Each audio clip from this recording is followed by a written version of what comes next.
जय Shri Krishna. Radhe Radhe. Welcome to my channel Shri Radhe Mohan श्रृंगार।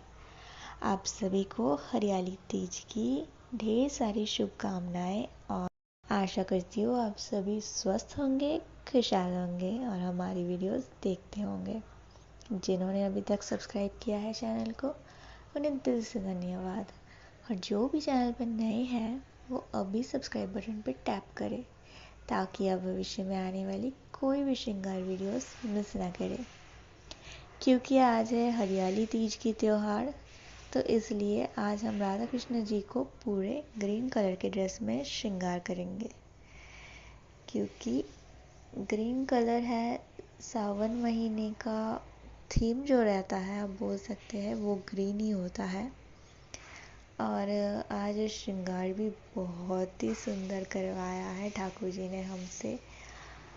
इसके लिए मैंने लिया था एक ग्रीन कलर की लहंगा जिसका बॉर्डर था पिंक में, उसके साथ पिंक कलर की एक ब्लाउज़ और उसके साथ ही जो दुपट्टा आता है वही। फिर मैंने श्रृंगार के लिए बस ज़्यादा कुछ नहीं किया था, थोड़ा हेवी सा श्रृंगार हुआ था क्योंकि त्योहार है तो उसमें हेवी सा श्रृंगार तो बनता ही है एकदम से।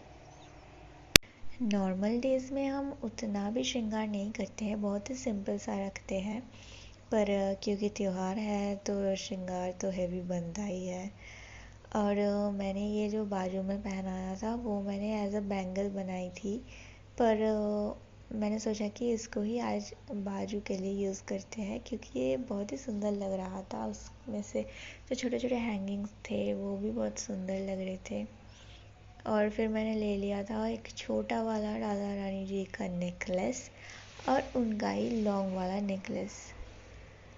और मैंने कलर ज़्यादा कुछ सेम कलर में नहीं रखा था, एकदम मल्टी कलर में रखा था क्योंकि ग्रीन का पोर्शन ज़्यादा था उसमें और वो ड्रेस के साथ भी बहुत ही सुंदर लग रहा था। और हमारी राधा रानी जी भी कितनी सुंदर लग रही थी। मतलब मैंने हेयर का भी ज़्यादा कुछ हेयर स्टाइलिंग नहीं की हुई थी, बस दो छोटे छोटे मैंने पार्ट्स ले लिए थे हेयर का और उसमें से ही मैंने बस जो रिबन आते हैं ग्रीन कलर की उससे ही मैंने छोटे छोटे बोज बना लिए थे एकदम ऊपर से लेकर नीचे तक। क्योंकि ये थोड़ा सिंपल में भी है और बहुत ही इजी है करने में।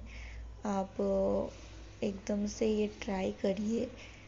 ये सबसे ईजीएस्ट वे था हेयर स्टाइलिंग का, जो मैं लुक कंप्लीट होने के बाद अब देखेंगे जब तो पता चलेगा कि बस कुछ नहीं करना है। दो छोटे छोटे सेक्शन लेने हैं हेयर के और बस उनको एक साथ बो में टाई कर लेना है। तो मैंने टाई करते करते सोचा था कि ज़्यादा हेयर का कुछ भी श्रृंगार नहीं करेंगे, पर हो जाता है कुछ कुछ दिन में हेवी सा। क्योंकि मैंने जब टायरा बांधा था राधा रानी जी को, फिर उसके साथ तो मांग टीका बांधना पड़ता ही है एकदम। फिर उनके हेयर में जो फ्लावर्स वाले मैंने लगाए थे, तो उसके बाद मैंने सोचा कि चलो और कुछ नहीं करेंगे, यही सिंपल सा भी है और सुंदर भी लग रही है हमारी राधा रानी जी। फिर करते करते क्या हुआ कि मैंने सोचा कि नहीं, पीछे से थोड़ा पिंक का भी हम टच रखेंगे इसमें, क्योंकि बॉर्डर पिंक का था तो पूरा ग्रीन में लुक न्यूट्रलाइज हो रहा था, तो मुझे हाईलाइट करना था। तो मैंने हाईलाइटिंग के लिए ले लिया था थोड़े पिंक हेयर अटैचमेंट्स जो कि थे फ्लावर मोटिव में, और उनको मैंने पीछे वाली साइड में ऐसे 3 यूज़ किए थे अटैच करने के लिए, जो कि बहुत ही सुंदर लग रहा था लुक, जो कि ग्रीन में न्यूट्रलाइज हो रहा था। तो पिंक के बाद वो क्या हुआ कि वो पूरा एक हाईलाइटेड पार्ट हो गया था। क्योंकि पिंक कलर थी तो ब्लाउज़ भी पिंक थी, तो मैंने सोचा कि हेयर एक्सेसरीज़ में भी थोड़े पिंक हाइलाइट्स रख लेते हैं तो कि लुक एकदम से न्यूट्रलाइज नहीं होंगे, पर पिंक का एक टच भी रहेगा जो कि बहुत ही सुंदर लग रहा था। और मैंने कर लिया सभी जो हेयर की श्रृंगार थे, जो कि मेरे मांग टीका थे, टियारा थे, और मैंने इयररिंग्स भी एकदम न्यूट्रल ग्रीन में ही रखा हुआ था, जो कि ड्रेस के साथ पूरा न्यूट्रल लुक में जा रहा था, ताकि ज़्यादा कुछ कलर्स नहीं रखी थी मैंने, बस पूरा ग्रीन थीम में ही करने की कोशिश की थी, क्योंकि ये हरियाली तीज है तो एकदम ग्रीन में ही रखने की फुल कोशिश की थी मैंने। हरियाली तीज की जो सिग्निफिकेंस होती है कि हम ग्रीनरी को सिंबलाइज करते हैं, जो कि सावन में आप देख सकते हैं पेड़ पौधे वो ज़्यादा तक कि बहुत ही हरी भरी हो जाती है, जितना तक कि वो सारा ईयर में रहता है उससे भी ज़्यादा इस सावन महीने में वो ग्रीन हो जाते हैं। हरियाली तीज की एक पौराणिक महत्व भी है, जिसमें कहा जाता है कि इस दिन माता पार्वती सैकड़ों वर्षों की साधना के पश्चात भगवान शिव को मिली थी। ये भी कहा जाता है कि माता पार्वती ने भगवान शिव को पति रूप में पाने के लिए 107 बार जन्म लिया, फिर भी माता को पति के रूप में शिव प्राप्त नहीं हो सके। 108वीं बार माता पार्वती ने जब जन्म लिया, तब श्रावण मास की शुक्ल पक्ष तृतीया को भगवान शिव पति रूप में प्राप्त हो सके। तभी से इस व्रत का प्रारंभ हुआ था, जो कि है हरियाली तीज। अब हरियाली तीज, ये जो तीज है, ये तीज तो बहुत महीने में मनाई जाती है, लेकिन क्योंकि ये सावन महीने में है तो सावन महीना का मतलब ही एकदम हरियाली होती है, तो इसीलिए इसका नाम है हरियाली तीज। तो लीजिए, आपको ये कहानी बताते बताते हमारे कृष्ण जी भी सज्ज हो चुके हैं एकदम हरियाली आभूषण में, जो कि उनकी हरियाली धोती में वो बहुत ही सुंदर और भव्य लग रहे थे, और उतने ही सुंदर उतने उन्होंने हमसे श्रृंगार करवाया हुआ था। मतलब जो भी मैंने राधा रानी को पहनाया था, सेम ही गहने मैंने कृष्ण जी को भी पहनाई हुई थी, और उनके जो पायल थे उनको मैं लाइट ग्रीन में रखी थी, क्योंकि डीप ग्रीन में बहुत ही ज़्यादा आउटफिट के साथ मैच हो जा रहा था, इसलिए समझ ही नहीं आ रहा था कि पायल कुछ अलग भी है, इसलिए मैंने लाइट ग्रीन में रखी हुई थी क्योंकि वो अलग से दिखे। उसके साथ उनके जो छोटे वाले नेकलेस थे और उनकी मोतियों वाली हार।